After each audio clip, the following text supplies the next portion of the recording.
नमस्कार, मैं Anju Vyas, lecturer textile design GWPC Jodhpur से।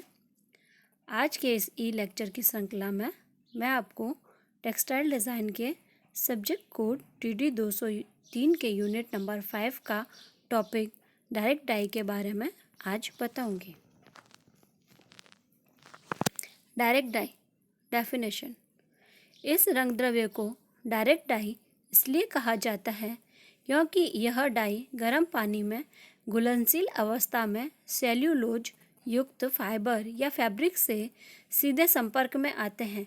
इनकी रासायनिक रचना में सल्फोनिक अम्ल के सल्फोनिक लवण यानी sodium salt of sulphonic acid होते हैं। एफिनिटी। यह रंग द्रव्य सेल्यूलोज युक्त नैसर्गिक व मैनमेड फाइबर पर प्रयोग में लाए जाते हैं, जैसे कॉटन, विस्कोस रेयॉन इत्यादि। Properties of direct dye. इसकी कुछ विशेषताएं निम्न हैं। यह वाटर सोल्यूबल है। यह प्रकृति में एनायनिक होती है। इसमें अवशोषण के लिए इलेक्ट्रोलाइट की आवश्यकता होती है। रंगाई प्रक्रिया एल्कलाइन कंडीशन में की जाती है। साधारणतया सेल्यूलोजिक फाइबर पर अप्लाई की जाती है। फास्टनेस प्रॉपर्टी को आफ्टर ट्रीटमेंट के द्वारा बढ़ाया जाता है। डायरेक्ट डाई की फास्टनेस प्रॉपर्टी इतनी अच्छी नहीं होती है, अतः उसको इम्प्रूव करने के लिए कुछ आफ्टर ट्रीटमेंट्स दिए जाते हैं। ऑक्सिलरीज। रंगाई करते समय कुछ ऑक्सिलरीज काम में ली जाती हैं, जैसे sodium carbonate, sodium chloride, sodium sulphate आदि का प्रयोग रंगाई करते समय सहायक पदार्थ के रूप में प्रयोग में लाए जाते हैं, जो कि तंतु की प्रकृति पर निर्भर करते हैं। टेम्परेचर। रंगाई सामान्य तापमान पर प्रारंभ करते हैं और तापमान धीरे धीरे 100 सेंटीग्रेड तक बढ़ाया जाता है। Advantage of direct dye. रंगाई सरल व आसान होती है। डायरेक्ट डाई सस्ती होती है। इसमें सभी रंग छटा प्राप्त की जा सकती हैं। Disadvantage of direct dye. यह सेल्यूलोजिक फाइबर में वीक हाइड्रोजन बॉन्ड और वंडरवॉल बॉन्ड से जुड़े होते हैं। इस कारण पानी में इनका जल अपघटन यानी हाइड्रोलिसिस होकर वस्त्र से निकल जाते हैं, जिनका तात्पर्य है डाई की फास्टनेस प्रॉपर्टी अच्छी नहीं होती है। Dyeing process. रंगाई विधि।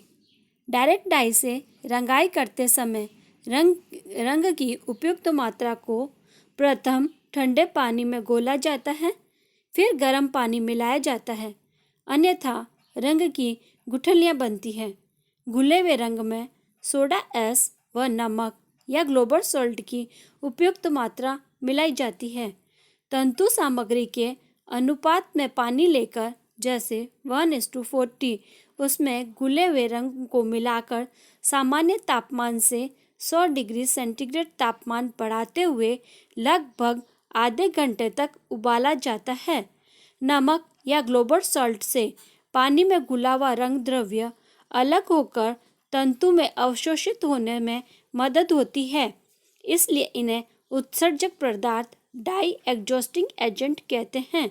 जब सोडियम क्लोराइड रंग घोल डाई बाद में घुलता है, तब वह sodium ion Na+ positively charge व chloride ion Cl negatively charge में विभक्त होता है। सूती तंतु रंग घोल में ऋणायनिक होता है और धन प्रभारित सोडियम से आकर्षित होता है। इससे उदासीनीकरण की क्रिया होकर तंतु का ऋण भार हट जाता है और वह ऋण प्रसारित रंग अणु यानी कि डाई मॉलिक्यूल तंतु में प्रवेश करने यानी कि फाइबर में प्रवेश करने योग्य बन जाता है। उसी समय विकर्षण बल रिपल्सन फोर्स से ऋण प्रभारित रंग अणु व ऋण प्रभारित क्लोराइड अणु एक दूसरे से अलग हो जाते हैं। यह स्थिति रंग अणु को तंतु में प्रवेश कराने में मदद करती है। रंगाई के बाद ऋण प्रभारित रंग अणु के कारण तंतु पर भी ऋण भार निर्माण होता है। डायरेक्ट रंग द्रव्य उनके सल्फोनिक अम्ल के रूप में पानी में कम घुलनशील होते हैं व इन्हें सेल्यूलोज के प्रति आकर्षण कम होता है। सोडा एस मिलाने से सल्फोनिक अम्ल का सोडियम लवण यानी सॉल्ट में रूपांतरण हो जाता है, जो पानी में घुलनशील होता है वह सेल्यूलोज के प्रति संवेदनशील होता है। रंग घोल को उष्णता देने से ऊर्जा शक्ति के कारण तंतु अणु यानी कि फाइबर या फैब्रिक है वह फूलता है व रंगाई क्रिया शीघ्र होने में मदद होती है। इस प्रकार अपन कपड़े को डाइंग करते हैं।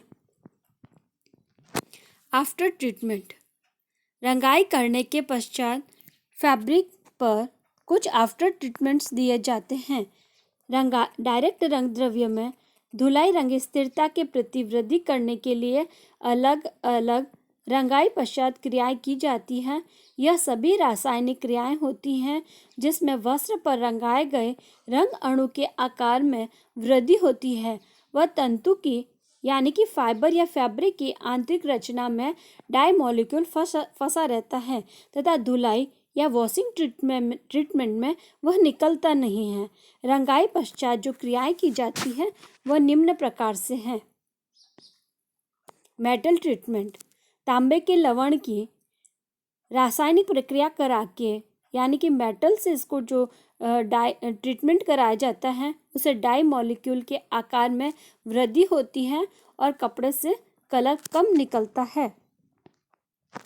डाई एजोटाइजेशन, कुछ डायरेक्ट रंग द्रव्यों में एजोइक रासायनिक रचना पाई जाती है, अतः नेफ्थॉल की क्रिया डायरेक्ट रंग द्रव्यों से रंगे हुए वस्त्र पर कराने से इनके रंग अणु के आकार में वृद्धि की जाती है और धुलाई रंग स्थिरता में वृद्धि की जाती है, परंतु मूल रंग छटा में अंतर आ जाता है। Thank you.